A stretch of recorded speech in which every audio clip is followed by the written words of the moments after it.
We want to look at something today, and I want to just talk about the power to change.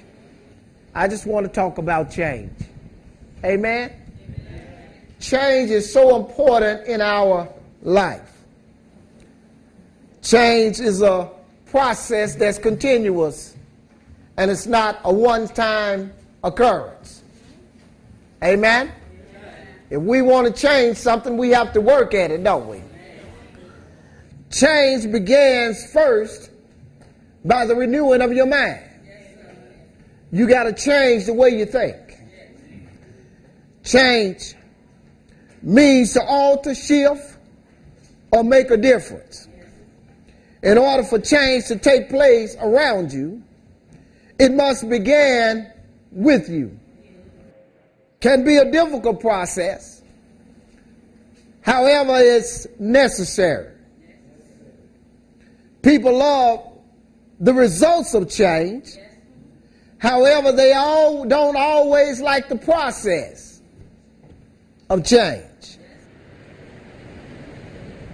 Given what is happening over in the Beltline and some of the problems they have, you have to admit that they do have some problems. With about 5% of the population, 95% of the population, at least in my view, are wonderful people.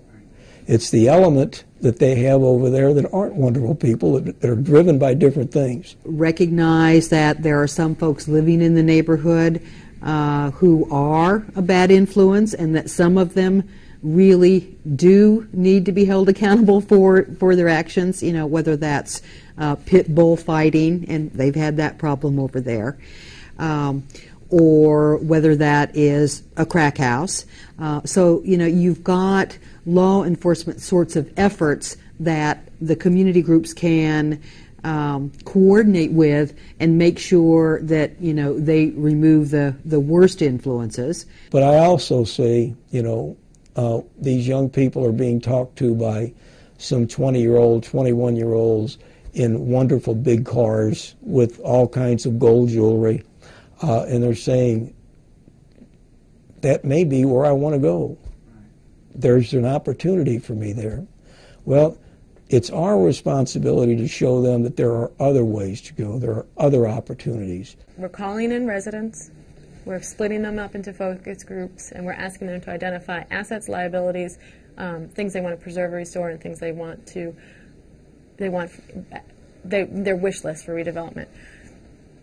We had probably 20-something people do this last Monday. The kids came back, the youth, their top 3 positives and attributes about the community are the enrichment center, the trampoline that one of their neighbors has, and the sports teams that they have, I think, through their schools. The top 3 negative things are the shooting and killing, the gangs, and the prostitution. That's not even the stuff that the elderly identify, but that's the stuff that the kids see. But they're trapped in a neighborhood, in a sense. I think the communities around them have tried to build a wall around the Beltline, and let's keep all of that in there. Then we have plenty of other houses in the neighborhood that have become not only uninhabitable, but they've become brown spot dumping areas, and then unsafe.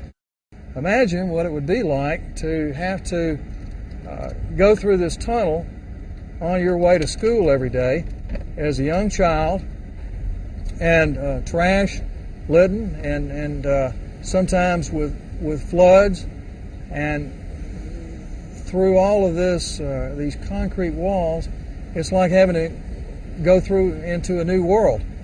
And then you have to turn around and come back the reverse every day. So you've got this whole pattern 300 days out of the year, and this is your journey to your community school. I can't say what happened, what would have happened. But I can say, without this place, I don't know where we would be. And and it's a blessing. if they have more people like Jacob Ladder, you know, this would be a better place. And one of the things, if you watch me as I operate, I don't operate as a director. I operate as a mom. I operate as a big sister. I operate as a person that totally understands the existence of a young person, because when I was growing up, I had no voice. And we give these children voices here. And I think as long as we continue to give them voices, they will always be heard. All of us do that. We give these children voices here. But economic development is going to be the key to that community that's going to generate resources back to the community. You know, I think it's just an investment. You have to make an investment. And I think the return on investment in a neighborhood like the Beltline produces a much bigger return on investment than if you invested in East Memphis, because every dollar you invest in there is going to be put to very, very good use. And that's the same way I feel about the Beltline. When somebody makes an investment in the Beltline, it's going to have an immediate impact. It's going to affect lives. It's going to bring about change. How old are you, Larry? 9 years old. Do you like coming here? Yes, sir. Why do you like coming here? Sometimes I like coming here for like helping the community and doing my homework down here. It's just like a special time being down here.